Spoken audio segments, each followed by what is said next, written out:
good, Mr. Carter. Are we animated? Apparently. What's going on? Perhaps we're talking about something a little different today. You mean, no. Casino Royale? No. And I know what you're thinking. Daniel Craig? Casino Royale? I know exactly what's going on here. Mama didn't raise no fool. Oh, buckle up, folks. Welcome to a very special episode of A Review to a Kill. Short Bus Special. Today we are reviewing Casino Royale from 1967. The film premiered in London's Odeon Leicester Square on the 13th of April, 1967, and in New York 15 days later.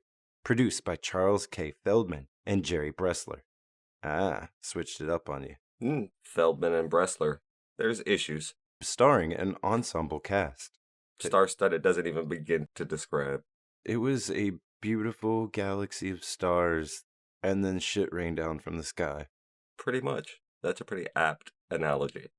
This film, made for $12 million, raked in $41.7 in the box office, making it profitable, but no true Bond-level hit. Mostly because it had no, repeat week value. Once word of mouth got out. This movie was a huge gimmick flick in the time where there weren't gimmick flicks. It was a scam, is what it was. Agent Sedgwick is convinced this movie was a scam, just a plot to make money. They didn't have the internets and your aggregated tomatoes. They said, hey, this is a Bond film, and it's got all these people and Ursula Andress in it, and every one of you yokels in 1967 is going to go pay to see it, and then you're going to go tell your friends, nah, don't go see that, mate. But it's too late. We already got $41.7 million, baby. Would we have gotten more, 3 times as much, if it was really as good as a Bond film? Probably, but you know what? We'll take what we can get. That's still almost 4 times our profits. Actually, it's probably about double our profits after marketing. I read a lot of the original critical reviews of this movie. Oh. And I don't understand why people went to go see it. I was drinking water right then, dude. Spit take. Principal photography started at Pinewood, believe it or not, and the film had many cameos ranging from Angelica Houston's young hand to Peter O'Toole. I guess he was in the neighborhood and Peter Sellers convinced him to pop on in. Well, I never caught him in the scene, but I did catch the reference of his name in this scene, so. Casino Royale brags the greatest number of actors in a Bond film to either have appeared or will go on to appear in a Bond film of the Eon series. Andress and Dr. No, Shaybal as Kronstein in From Russia with Love, Kwok as Mr. Ling in Goldfinger, and an unnamed Spectre operative in You Only Live Twice. Roland plays a masseuse in You Only Live Twice, and Squilar appeared as Ruby Bartlett in On Her Majesty's Secret Service. Jack Gwilym, who has a minor role as a British Army officer, played a Royal Navy officer in Thunderball. Caroline Munro, seen very briefly as one of Dr. No's gun-toting guards, went on to play Naomi in The Spy Who Loved Me. Milton Reed, who appears in a bit part as the Temple Guard, played one of Dr. No's guards and Stromberg's underling, Sandor in The Spy Who Loved Me. John Hollis, who plays the temple priest in Matapon's Hall, went on to play the unnamed figure clearly intended to be Blofeld in the pre-credit sequence For Your Eyes Only.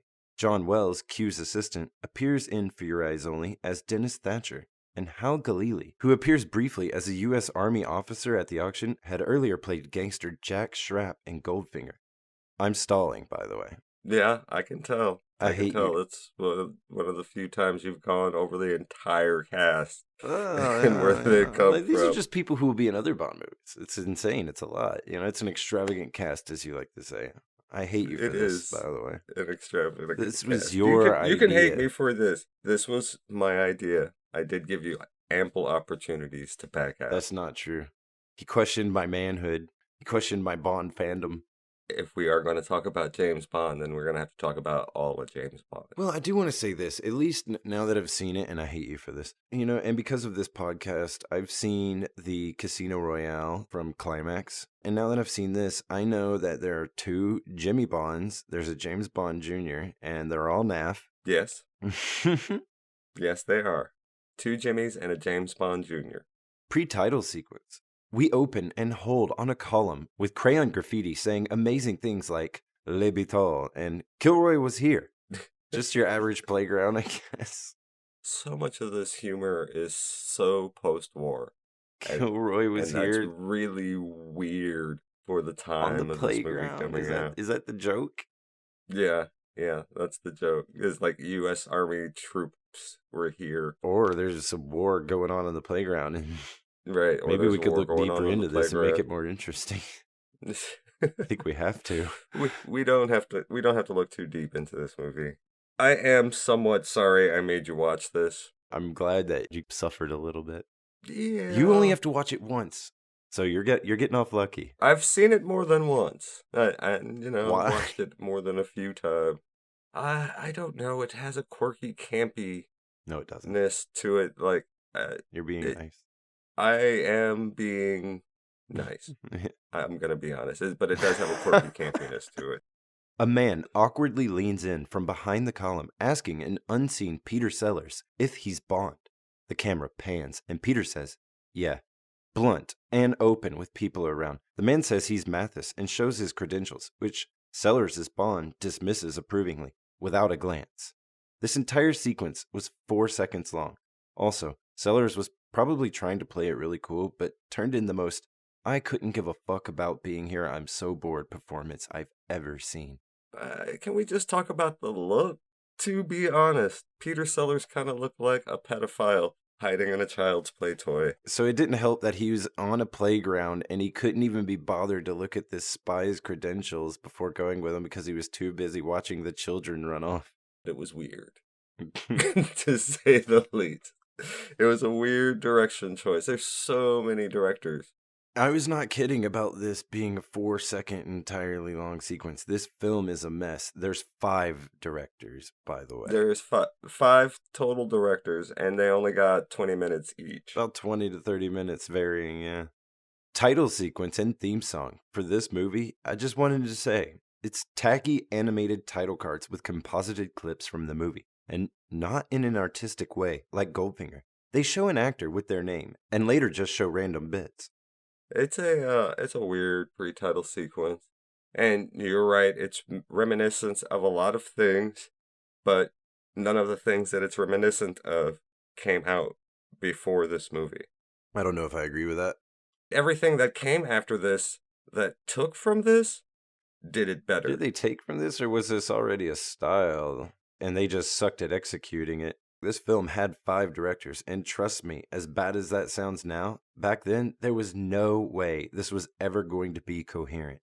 John Huston, who also is in the movie, Ken Hughes, Robert Parrish, Joe McGrath, and Val Guest all directed a fair share time-wise.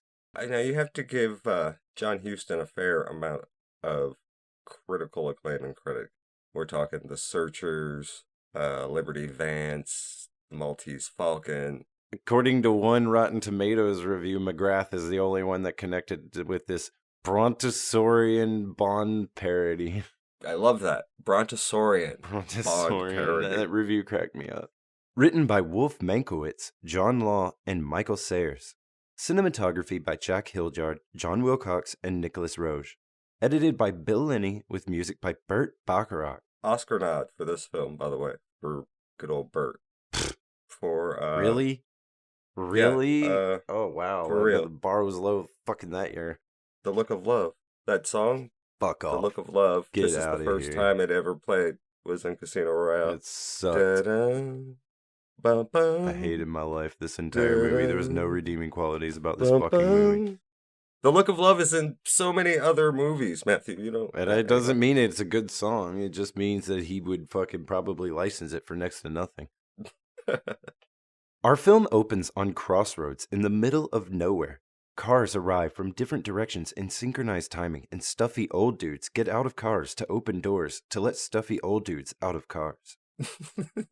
Nice cars and all, but very bizarre. What they're doing here is we arrive in secret to not be seen together and then drive off together in an unmarked. But it's not an unmarked they all just go in. It's M's car, wide open.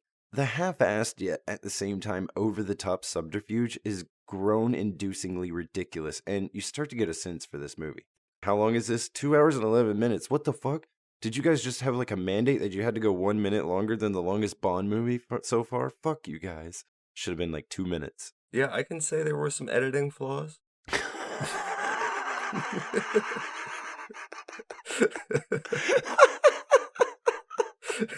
Editing flows. I hate you. The men here are the British M, where the M stands for McTerry, played by John Huston, the French Legrand, played by Charles Boyer, American Ransom by William Holden, and Russian Smirnov by Kurt Kasner. M's chauffeur is played by John Lemessurier. I was just wanting to point out how much shit M was talking on the drive up about Sir James Bond. He really wasn't. I don't think you understood what he was saying. He was talking shit about every other agent. He was like, this is a true secret agent is one pure virtue, actually. Right, yeah, right. Like, he's like, we're going to see Bond, the original. The James Bond. He was talking down about other agents first before building up Bond. Yes, he was talking bad about all the other ones. Something to understand is that James Bond in this film is an older man who was nothing like the one we know. He says M gave his name and code number to some other chap who's gallivanting around, screwing the women and leaving them dead in his wake with all of his wretched gadgets. Pause for a second, just talk about the drip that's on this James Bond. He's got a butler. He lives in a mansion. Yeah. He has lions on his estate. This James Bond is old, wears a turban, has a mansion with a throne, and a butler with Parkinson's. His palace looks like a museum with fine art and decor, tackily strewn anywhere and everywhere. He has lions, a lot of them, not in cages, just chilling, like that one neighbor with too many dogs and not enough fucks. Seriously, there's this bit where they're coming in to meet Bond, and they're surrounded by lions, and one gets on top of the car, and the car just goes on its way as 60s Saturday morning cartoon fanfare erupts, making me hate Chris Carter. Welcome to the 60s. I have seen so much material from the 60s, and none of it made me want to scrape my face on concrete like this. I know, you were like, what the fuck, lions? Why lions? Well, yeah. Back in the 60s, lions were a sign of wealth. You had a lion, stupid. You were rich. Well, no, Matthew, you're not wrong. You're not wrong. It was stupid. It was completely silly. It was a very bad flex. See, this is the depravity of the 60s. Trust me. This is the depravity of the 60s. Tim Leary just fucking laughed his ass off. I understand Dr. Timothy Leary is laughing because it gets far, far worse. Free love in the street is actually in the alley. I would compare this movie a lot with Blazing Saddles. I mean... Except Blazing Saddles had a coherent plot. Blazing Saddles was good in every way. Blazing Saddles was good in better in every way. Better in every way. But just as nonsensical. This Bond dedicates waking hours to playing Debussy and growing a black rose. He was in love with Mata Hari, a real performer that was believed to be a spy for the Germans, and the French shot her. They worked that into the story. So in the movie, he brought her to the French to be shot, as per his duty, even though he loved her, and has a daughter by her. So, in his grief, he retired. Also, this Bond stammers. Yes, he's got a little bit of a stutter, doesn't he? The joke here is that James Bond is completely opposite. Get it? It's funny. Yes. No, it's not. Isn't it? No. That's really low. That's really low effort, bro. That is really low imagination. Low effort. You know you're holding this movie up to standards that are, and we're going to, and because we put it on the list against all the other ones. Yes, this is true. Bond doesn't give a damn about high art. All he sees is a bloody ship. Remember, his apartment is nice because they set him up proper, but it's Spartan and sparsely decorated as he's never there and just not that kind of man. This is the anti-Bond. Yeah, an English toff with a butler. No. The stereotypical Parkinson's butler. Yeah, where do they find all these old-ass butlers, and how can they possibly be of service? What do? Dawdle around the house and forget what the fuck they were doing? Yes. It's like... Well, they have to. That's part of their job description, actually. If you don't shake and you can't remember what you were doing when you entered a room, then we're probably going to hire someone older than you. You don't have enough experience. So you understand by now that this is basically... what if there was a movie that was half Bond and half Monty Python and made by none of those people? Yes. That's the feel. That's the feel. 5 directors. 5 directors, none of them with any idea. The writers not talking to the directors, No one wanting to work with each other or filming scenes together. Peter Sellers, everyone hating Peter Sellers. Peter Sellers quitting before the film was finished. The entire ending because of Peter Sellers. We can blame this whole movie kind of on Peter Sellers. We can blame a lot of this movie on Peter Sellers, believe it or not. It's not, he's not wrong, and that's not just bitter. Like, they had to make this the worst ending ever because they didn't know what to do without him. And on top of that, he constantly fought the tone of the movie by trying to take his scenes more seriously and deliver them more seriously, but even trying to change, like, the way the scene played out and the lines. Yes. And a lot of self-aggrandizing. Yeah. Well, Peter Sellers was angry that it was a parody, and he wanted to play Bond straight, so he was always rewriting and off-acting his bits. He feuded with Orson Welles, and he quit the production before it was finished, causing an entire new ending to be written and shot, as we said. This movie is a mess. There is no way it was ever going to be good. I'm sorry. Moving on. The stereotypical shaky British butler is played by Eric Chitty. Even his name sounds shaky. Alarmed by the mounting losses of their spies, M and company petition Bond to return. He refuses, and even a letter from the Queen does not sway him. Rebuffed, M has Bond's house mortared, and M himself is reduced to a toupee in the commotion. Smersh learns that Sir James Bond is back with his morals, his vows, and his celibate image. We must destroy that image. Why? I have no idea. Like, that didn't make any sense to me either. Is that the plot, by the way? Blowing up his house didn't make any sense either.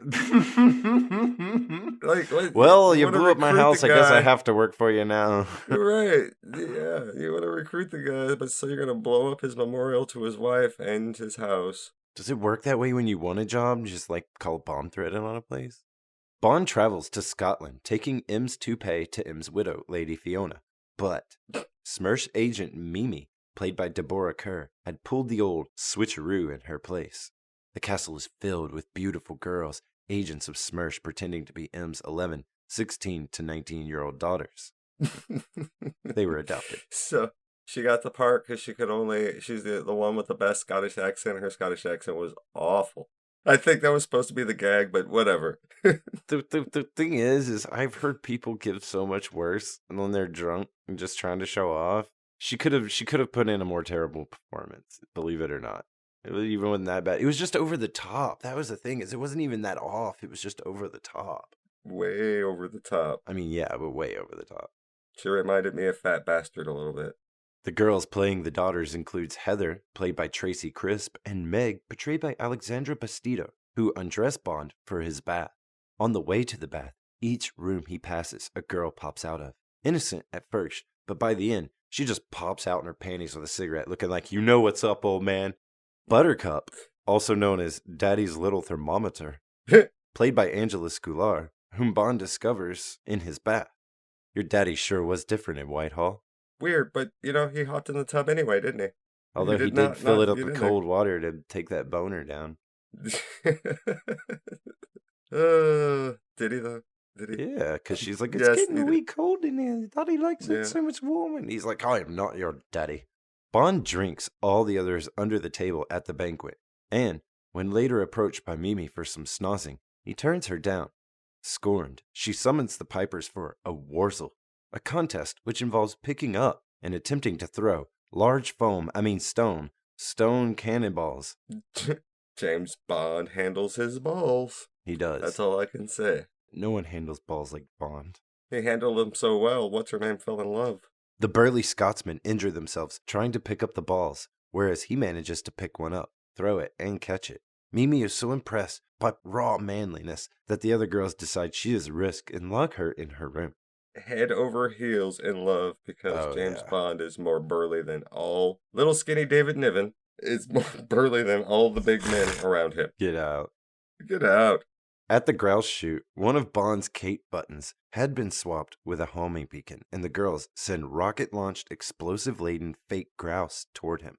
Bond and Mimi use his suspenders to fire the homing button back and forth with the girls, which they use their bra, into the rocket launcher, blowing it up. Such a ridiculous scene. But I like to point out, that was a really nice VW van they had cut out the back of. Just wanted to point that out. I have a thing about VW Something else they ruined. Nice. Yeah, they did kind of ruin it. For a suspenders slingshot scene. James for a Bond. suspender slingshot scene. Driving back from Scotland, Bond is tailed by a Smersh agent and a remote-controlled and explosive-laden milk truck straight out of GTA 3. Bond manages to escape behind a gate, and the milk truck crashes into the other Smersh agent, exploding. Bond tuts and continues on in his rally car. RC slot car death race. Twisted Metal. 60s camp is a different kind of camp. Adam West is like 60s camp, and it was good, like this is just bad. Yeah, was it? Yes, they were doing 60s camp, but he did it terribly. Like, it doesn't excuse poor execution. It doesn't, but it still makes me chuckle from time to time. At MI6, Bond takes over as the new M. He immediately goes up to Moneypenny's daughter, played by Barbara Boucher, and plants a serious smooch on her. Ooh, serious tongue kissing. He claims he thought she was Moneypenny, who hadn't changed a day. So this Bond definitely got it on with Moneypenny. All the time, apparently. All the time. All over the office, apparently. Oh, yeah, all over the office. And apparently, he doesn't think that she ages. We'll just call the daughter Moneypenny, because the movie does. Barbara Boucher is the hottest woman in this movie. Oh my God. Right next to Jacqueline Bisset. No contest for me. Bond asks if he's stammered since he's arrived in the office, and she says, nah, and he says, good, I don't have time for that now. And that's not only a joke in this movie, that's what passes for jokes throughout the whole thing. And even the best jokes are not that great. Unfunny script. This movie is neither good nor funny. I'm sorry they tried, but shitty stand-up comics try and can still be unfunny. A lot of things try to be funny and are not funny. Another coworker, Hadley, had his place filled by his son, also called Hadley, played by Derek Nimmo, who explains that all secret agents have been killed in sexually suggestive situations, stabbed to death in a lady's sauna bath, burnt in a blazing bordello, garroted in a geisha house, etc. You like all that alliteration? That was nice. Good job. Good job. That was them. Those direct quotes. Yes, I know. All dead with the possible exception of Bond's nebbish nephew, Jimmy Bond, who's played by Woody Allen, and last seen in the Caribbean. Also alive is Sir James's replacement, the guy who took his name and code number, who's doing television. Wink, wink. Speaking of Woody Allen, the pedo man himself gives such zingers as, you can't shoot me, my doctor says I can't have bullets enter my body, and what if I said I was pregnant, while being put in front of a firing squad. Woody Allen back in the day, his stand-up, non-sequitur stuff was brand new to a lot of people. We had no idea it was a sign. Oh, yeah, definitely a sign. Dumb and or offensive, just depending on the line. Yes. Everything he says was dumb and offensive. If you watch some of his older stuff, dumb and offensive doesn't even begin to sum it up. We should have seen the signs. He gets a last cigarette, but we're not lucky enough for it to be cyanide. They draw weapons, and he threatens an angry letter to the Times. He throws his cigarette at their feet, and it explodes, allowing him to scale the wall faster than any Peter Hunt edit and get the fuck out of there. Only to land in the line of another firing squad on the other side of the wall, which he, and I'll put this in quotations, comedically hops out of frame holding his ass. That line about the New York Times, that was the thing back then. Did that make you laugh? No. The joke loses all relevance and meaning in today's digital world where you have Twitter. It's just like I'm going to leave a bad Yelp review. Well, yeah, writing a letter to the Times is like leaving a bad Yelp review or a mean tweet. A mean tweet was on your bathroom wall back in the day.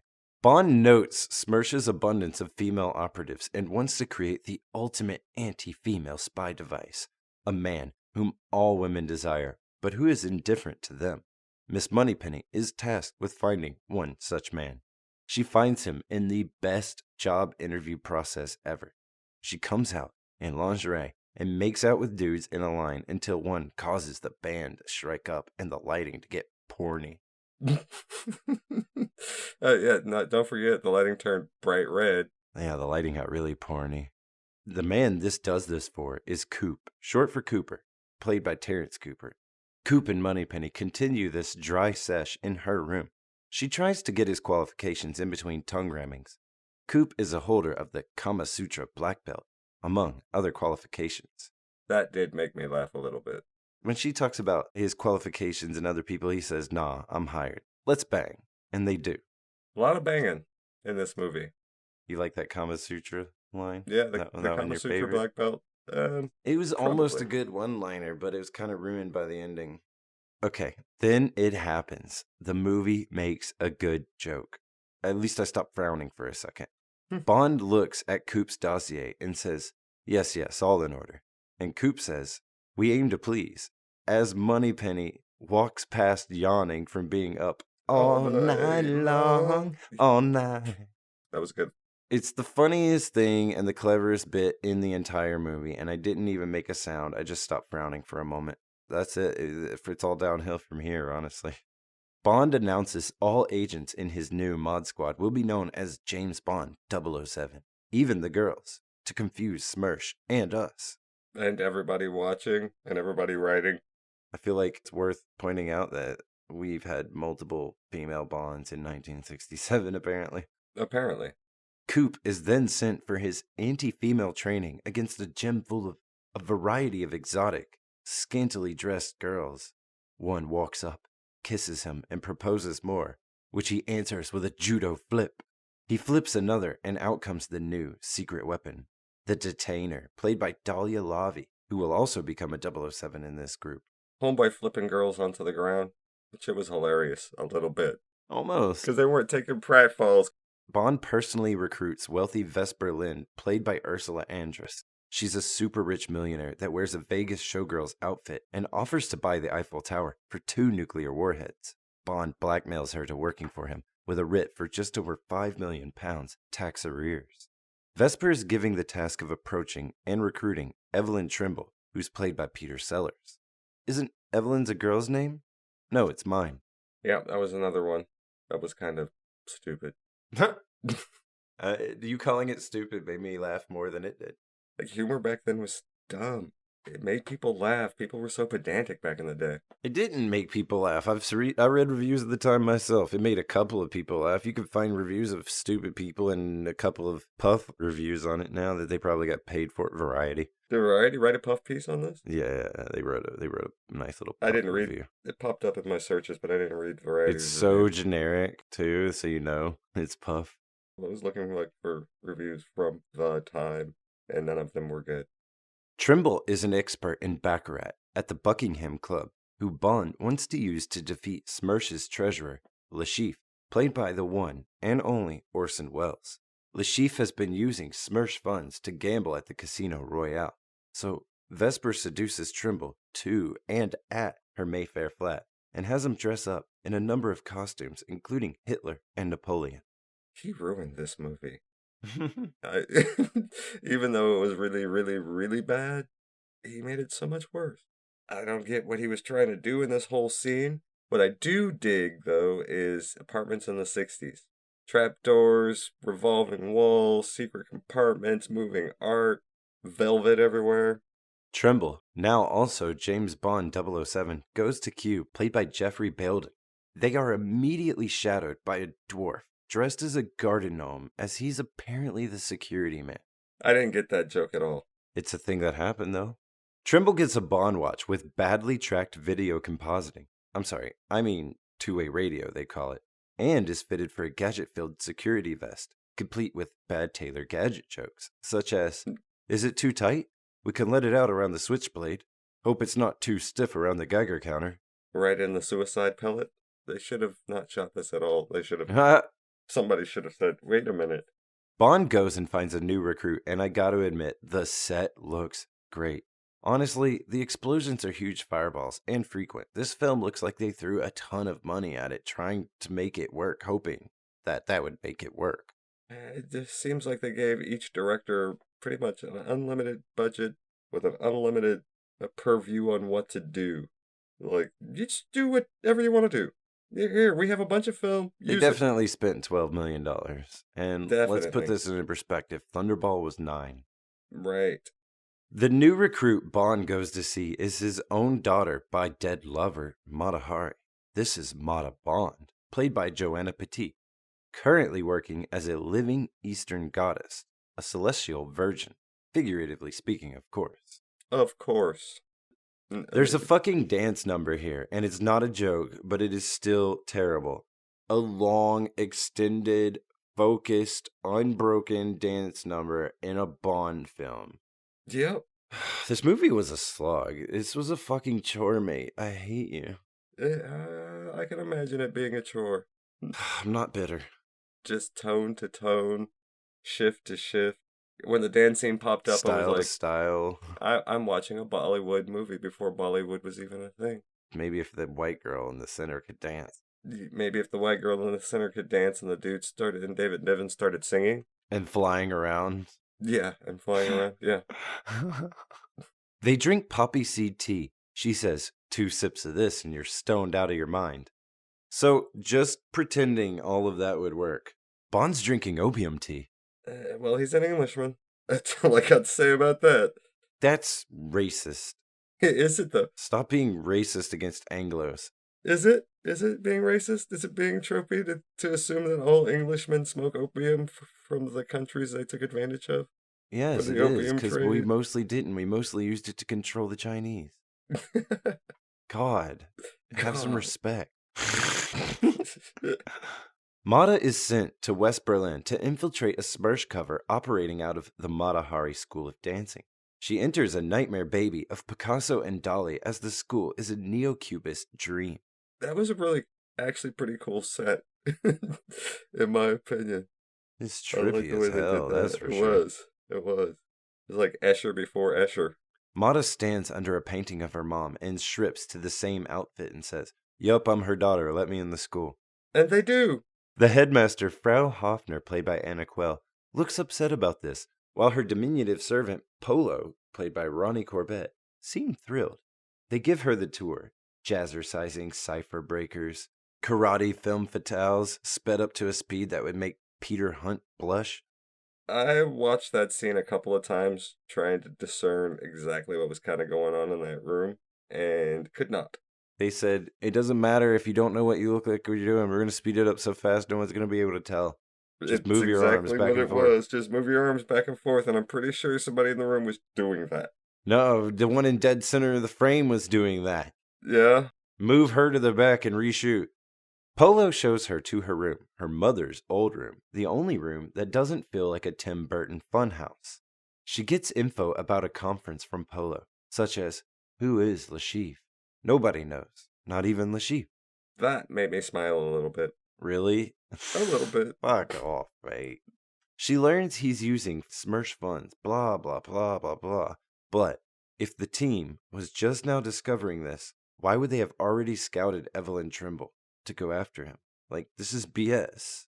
No, you're not wrong. The plot was all over the place. Oh yeah, she also learned that her mother was a whore that fucked the whole German army at once. Oh yeah, because of the big bed. Big bed. It was a large army. She discovers a secret passageway in the toilet, which leads to a projection suite that she runs from when Kronstein comes in. For real, it's Vladek Szabo. And I love how that old school movie projector was one of the highest tech pieces of equipment in the whole movie. After some doublespeak shenanigans, she goes to Lashif's art auction. The art auction is a collection of blackmail steals on projector slides. At the auction, she's approached by her cabbie that she stiffed earlier. He's actually Carlton Towers of the Foreign Office, played by Bernard Cribbin. He orders her to interfere with the auction, and she steals the projector slides and turns on a war film, cheesing it through the passage and flushing the slides. I like how the Americans hear explosions and go straight to war. Everyone does except for the British. He just calls his wife. He says, well, I might not be home tonight. Told Bessie that it seems to be a war about. We'll fight them on the beaches and the trenches, but only after tea time. Back in her room, she unplugs Polo's external heart battery, causing him to run backwards at hyperspeed, laughing like a chipmunk. Oh, well, that's only after he plugged it in, saying he couldn't ever remember if it was negative or positive. He plugged himself in backwards. And everybody knows when you plug in a battery backwards, it makes things go backwards. That's how that works. And super fast. It used to in the 60s, to be honest. Frau Hoffner is shot by a dead body. He's not dead. He moves around from time to time. He's pretty much keeps fighting him like that. He hasn't moved. In 30 years, apparently. That's what he always looks like. Is he dead? I don't know. He's just always looked like that. Frau Hoffner is shot by A dead body? Question mark. There you go. And Mata uses a foam fire extinguisher on generals from assorted militaries to make her escape with Carlton Towers. This dude is named Carlton Towers, by the way. Oh my god. Like, what was Trafalgar Square off in a different mission? Yeah, right? This Big Ben in America getting laid. Kronstein calls Lashif to report his failure. A sentence I never knew I'd say. Right, yeah. Bloody weird. Lashif blows up Kronstein's telephone box and part of the Berlin Wall. Transition to a Pan Am, moving on. We're not talking about the Pan Am. No, I'm not talking about Pan Am. I'm just talking about how stereotypical Berlin was, partying on the West Berlin side and fucking drab and dreary on the East Berlin It's side. not a stereotype, it's a fact of fucking life. Oh, man. World War II fucked a lot of shit up. World War II fucked a lot of shit up. Every domino fell because of domino before it fell, which fell because of a domino before it. We could say World War II was messed up because World War I was messed up, which was messed up because of Napoleon, which was messed up because really you just have to be like, you know what happened? When those amino acids and peptides became a fucking living cell, that's where it all went wrong, bro. Is that where it all went wrong? I'm just letting you know. Trimble punches a custom agent for like no fucking reason. For no reason. Even in the movie, they don't know why he did it. Right. No reason. Mathis takes him through a car wash to talk, so no one can listen in, as every girl there presses their ears against the car like they're trying to make love to it. And also, Mathis screams at the top of his bloody lungs the whole time. Cue laughter. Yes, not funny. Weird, but not funny. I swear one of those girls was licking the car. I swear one of those girls was about to fucking fuck that car. Trimble then meets Miss Goodthighs, played by Jacqueline Bisset, in his room, as the management has sent her as part of the premium high roller package.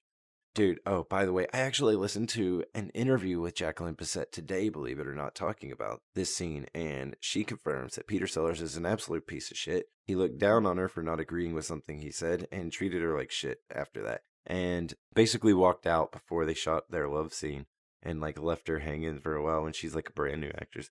Wow. Peter Sellers was a real piece of shit. Goodthighs attempts to drug him with dope champagne. Vesper arrives and rouses Trimble. Meanwhile, Lashif is doing magic tricks for a casino. I honestly believe Orson Welles believed he was doing magic. Yeah, look at his face, maybe. Right? Look at his face. Orson Welles, I'm sorry, David Nivens, but Orson Welles was leagues ahead of everyone else in this movie in terms of like acting ability and just going full in on it. Yeah, I know, right? I mean, David Niven, he was all right, but Orson Welles. Welles, the movie changes when you get to him. Magnificent. It really does. I'll admit that. It does. Orson Welles is being epic and creepy at the same time. You know, Orson Welles.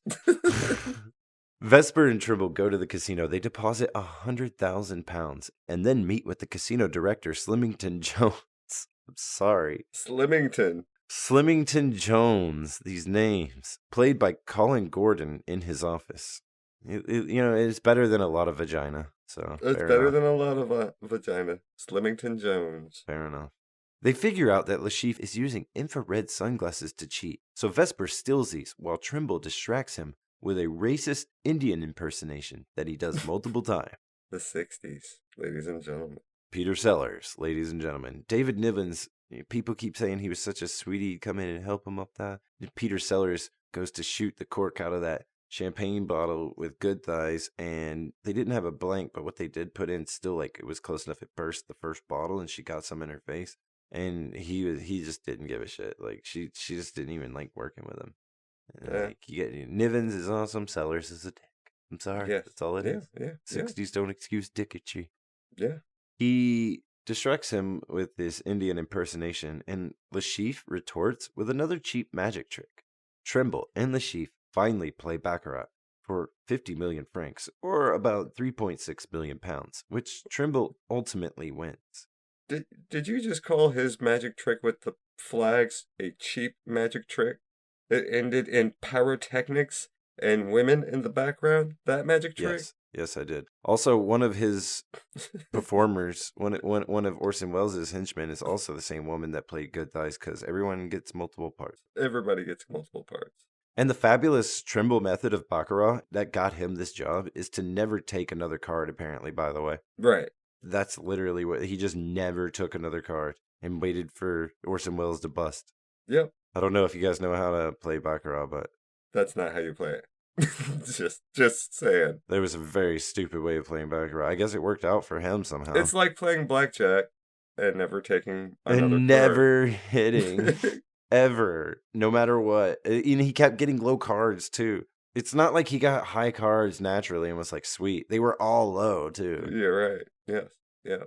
On the way out of the casino, Vesper is kidnapped. Trimble follows in a Lotus Formula 3 racing car with the name James Bond already painted on it where they paint the driver's side for these race cars. That's because it was a big deal. I'm pretty sure Lotus won the Grand Prix that year. Somehow, though, we cut to him captured by Lashif. Yeah, that was a weird cut and edit. He's like, I'm going to jump in the car and chase, and then he's captured. Y'all could have crashed a fucking model. Right, or something. Anything. Anything other than that. Do you know what I think? Is they hadn't filmed any of that particular and scene. Peter Sellers quit. We can blame everything for Peter Sellers. Dang, right. I mean, 60% of this movie is Peter Sellers' fault. 60%. The other 40% is bad writing, bad editing, and horrible directing. And too many directors. Not horrible directing. Too many. But just too many cooks for them to coherently put a story together. Yeah. Somehow, though, we do cut to him captured by Lashif. So Lashif wants his check. Trimble is put in a chair with a hole in the bottom, and this is Casino Royale, so we know how this goes. But he actually just falls through it for a moment. The torture he suffers is mental, and being as it's mostly sights and sounds edited in for the audience, it's really us being tortured, isn't it? It really is us being tortured. The whole time I was just like, dude, stop. I'm the one suffering. Come on. There was nothing playing on set that day. So Trimble hallucinates becoming a Scot in full Highland costume attacked by 4 Scottish marching bands. Someone wrote this. Someone else approved it. Someone else shot it while tons of people acted in it. Someone edited it. And then someone paid to promote this shit. So this scene, I'm almost sure was Peter Sellers' idea. I'm not a hundo on this, but I'm pretty sure because one of Peter Sellers' good friends, Peter O'Toole, is an accomplished bagpipe player. And who's in the scene somewhere, and he gets name dropped in the scene. He's the one bagpiper Peter Sellers talks to. Oh shit! What? Yeah. So he says he's Peter O'Toole to Peter O'Toole, and that's why that bagpiper is like, "Oh, you must be the best fellow on earth, then." Right. Yeah. So that was just that was a masturbatory joke. I get it. It was a masturbatory joke. You know, I honestly, in my head, I was just like, I wonder if that was Peter O'Toole. But I was in my head, I was like, there's no way. No way. It was totally Peter O'Toole. Fair enough. Trimble is rescued by Vesper using a bagpipe machine gun disguised as bagpipes, who then kills Trimble, saying, "Never trust a rich spy," presumably for the check. She totally kills him, and I don't understand why. Well, because Peter Sellers quit and they needed to rework an ending, and they didn't have anything to go after that. Yeah, they could have just left him in the fucking chair. Hello, you guys? Lashif is then killed by Smersh agents in a manner that only works in a 5-year-old's mind. And if you want to, you can. That's all I'm going to say about it. You mean the guy who was hiding behind his TV with a gun? Yeah, like they called him on the monitor and then they broke his gun straight through the glass and just shot him. Like, yeah, it's a cartoon. I don't understand how that worked. You remember The Mask? When they like made live action movies with like cartoon physics and shit like that. That was so good. That was done so well. Yes. Not this. No. Not this, no. Back in London, old Bond goes to see the Prime Minister on Downing Street, leaving Mata to sightsee. Oh, wait. At this point, I thought the movie was about to wrap up, by the way. I thought we were done. But no, we weren't. However, she is captured and taken by flying saucer to Casino Royale, which has apparently been the secret headquarters of Smersh's leader, Dr. Noah, the whole time.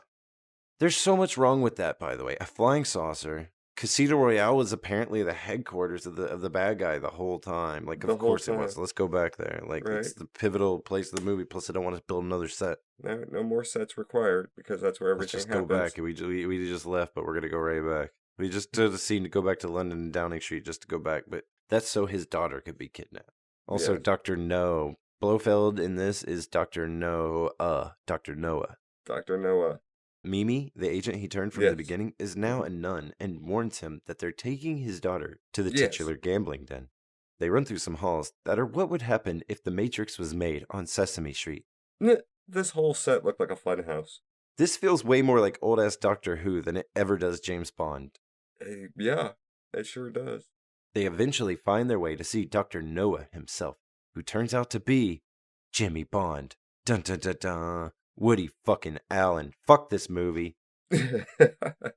Woody Allen was the bad guy the whole time. He's a mute, nebbish, bumbling Blofeld. He is a mute, nebbish, bubbling Blofeld. He has a problem. He can't talk around his uncle. The whole time, Woody Allen is the bad guy in the movie. Carter, I want to let you know something. I hate that you. Viking funeral. It's not happening now, buddy. I'm putting your ass so far into the dirt that no one else can get you out and get you a Viking funeral. Pouring worms all over top of you first. Eat up, boys. Eat up, boys. Fucking Jimmy Bond, Woody Allen. Oh my God. Jimmy is speechless in his uncle's presence, but a box of his germ vials has a taped message. He wants to release a bacillus bacteria, which will leave all women beautiful and all men shorter than himself. That's it. That's what it's all been about. Yep, that's what it's all been about. Woody Allen's inferiority complex. Dude, David Niven's, even in the movie as Bond, goes, seriously, that's what this has all been about? And it just because you took the time to do that in your movie doesn't make it okay. You get to beat me to the punch, and that doesn't mean that I don't get to critique you. No. This movie was a travesty on very many levels. Scam. Bond and Moneypenny are taken away, and Jimmy goes to see the detainer, who he has detained and declothed, covering her only by the restraints. Jimmy confesses he wants to bang her, and says the Boy Scouts taught him to tie up and strip girls that he wants. I found that very funny, that line there. The Boy Scouts taught me how to tie people up. The way he said it, though, he's like, the Boy Scouts taught me to tie up and strip girls that I want. It's not funny. He legit says it like that to make the audience laugh. Woody Allen, all the signs were there. If it were delivered differently, if it were worded differently, it could have been funny and risque and on the line. But the way he says it, dude, why did we give that dude a platform? Why didn't we lock him up? Some more bad comedy, and then Jimmy reveals to the detainer the rest of his plans to substitute robot doubles for all world leaders, some of which he has already done. He also shows her a pill that is apparently an atomic bomb, which goes off after 400 chain reactions, or something. Turning him into an atomic bomb. The detainer feigns interest in him, and after being released, steals the pill. She puts it in his champagne and toasts his future, and he starts his hiccup-laden countdown, and she deuces it, leaving him to panic. Dude, stick your fingers down your throat. Right? Vomit. Something. In one true bit of Bond fashion, the guards destroy their own place, shooting at the group of Bonds, who, for some reason, are all here together now, inexplicably and unexplained. Because all the Bonds were captured. We missed that part in the editing. Everyone goes to escape before the big kaboom. Bond moves to inform Whitehall, but is intercepted by Vesper Lynn, who says she brought him here. They say the American aid has arrived, and they cut to random cowboys. It's the cavalry! Literally, the cavalry, on horses, cowboys, with guns, 6-shooters. Back to Bond, grabbing Vesper's gun and shooting the concierge with it. Chaos erupts. Cowboys run wild on their horses through the casino. There's a huge fight, bubble disco rave, with a chimp and god-awful music. The scene is silly enough. The music makes it horrible. Natives jumping out of a plane mark 007 screaming, Geronimo! This is the end of Blazing Saddles if it sucked and was a right mess instead of genius disguised as a mess. Yeah, that's what I'm saying. And it goes on for a while. It goes on for a while. Whipping a stillborn horse here. It's not even dead. It was never alive. Right. Every gag and the kitchen sink, and none of them are funny. There's a seal. There's literally a seal for some reason. 2 seals, and they were fighting. And another dance number. Yeah, and another dance number. Then, thank God, the hiccup timer ends and everyone fucking explodes. Everyone dies. End of movie. They even show they all went to heaven. Except for Jimmy, because Woody Allen was always going to end up in hell. But why did Vesper get a pass? Did she flash St. Peter at the gates? She gets a pass because she's Ursula Andress. Roll credits over one more terrible song and put me out of my fucking misery. Burt Bacharach. Best thing in this movie. It's subjective and arguable. Hey, I like Burt Bacharach's music. What's New Pussycat? It's subjective. Whoa, whoa. For this movie, I'm giving it an F-. Fuck you. I hate you. I'm going to give this movie a 0. An F-. A Z-. Definitely rated bottom of the list of all Bond movies. F-. The kill count. How many do you think it was? Dozens. Let's say about 24, 25 people. Fair enough. Yeah. Oh, wow. 434. 434 people? It was a slapstick bloodbath. A slapstick bloodbath. For the pre-title, I was going to say last place. Sorry. Keeping my explanation as brief as the scene itself. I will give this one last place. And Dr. No didn't really have a pre-title sequence, so... So that's saying something. That's saying something. I'm serious. It's like negative. Title / theme. It was ba-da-dun-da-da, ba-da-da-da, ba-da-dun-da-da, ba-da-da-da. Repeat. Last place. Last place. This movie gets last place for everything. Yeah. Moneypenny pickup line. Moneypenny's daughter is a sex kitten, but Bond won't go near that. Last place. Yeah. Last place. There is no pickup line. He kisses her square on the mouth. What pickup line? He's not picking her up. Q gadgets. This Bond hates gadgets, and Trimble's Q scene was so silly that I'm going to be a lot nicer to Brosnan when we get there now. Last place. There you go. There you go. The hand job reference. You like that? Yeah. In the Q scene, the hand job reference was pretty good, but I'm still giving it last place. Cars. Old track car. Last place. It had a lot of really cool cars in here, and none of them did much. So, yes, last place. Main ally. Other Bonds? Question mark? Yeah, no real ally. Felix Leiter wasn't even in the movie. Mathis was played by a Scotsman who was concerned by his own accent. Last place. Last place. Villains. Dr. No, number 1. Jimmy Bond. Woody fucking Allen. Last place. Last place, yeah. I mean, Le Chiffre was a more powerful villain than the main villain. And he's the main hench. Right. The main hench, Le Chiffre. Orson Welles is Orson Welles. Third place. It's the best I can do, but he does beat Professor Dent, and yeah, he beats Vargas and Yanni. Yeah? They didn't do anything but micromanage. Okay, alright. He did magic. I gotta give Orson Welles at least third place as a hench as well. I mean, it's all we can do for him, honestly. I mean, I can't give him last place because you're right. He was better than the doctor who wasn't a henchman. Professor Dent. Jesus Christ. Professor Dent's the worst henchman ever. The worst. He's probably going to stay there, too. He's probably going to stay there. Bond girl. There's over 200 women in the film, and I'm still giving it last place. Congrats, Honey Ryder. Congrats. There was no standout Bond girl in this movie for me.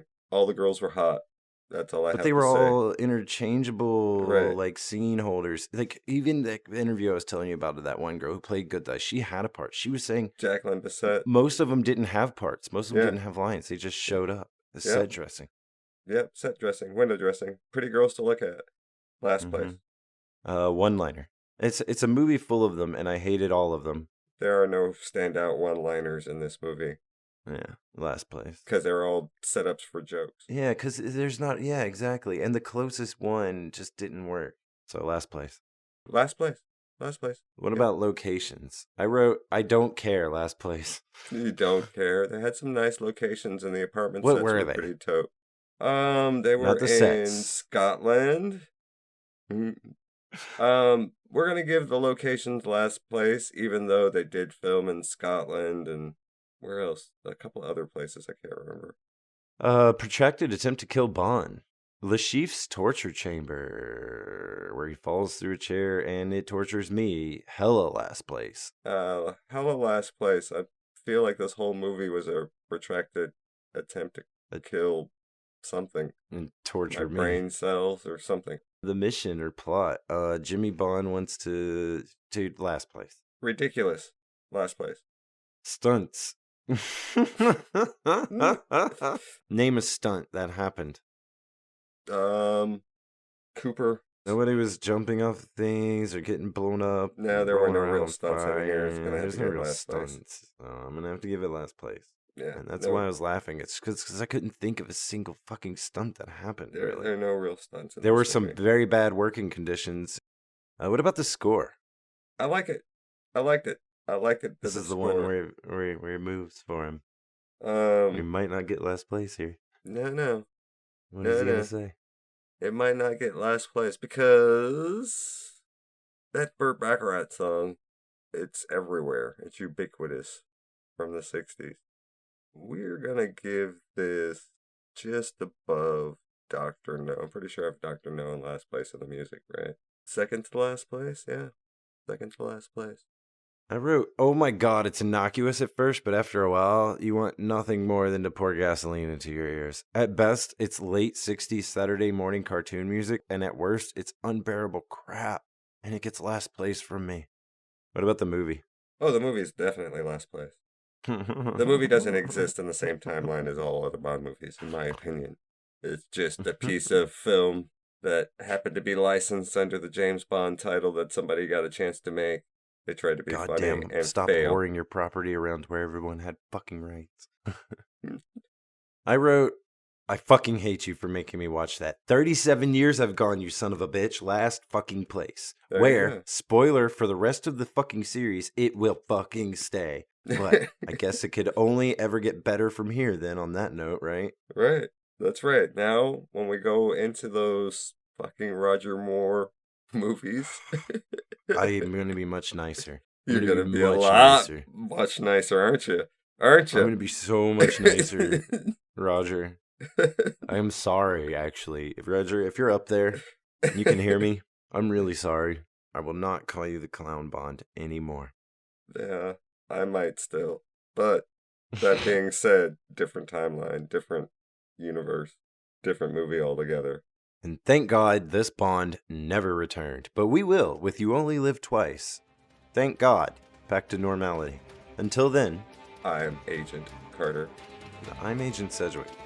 Stay spying, y'all.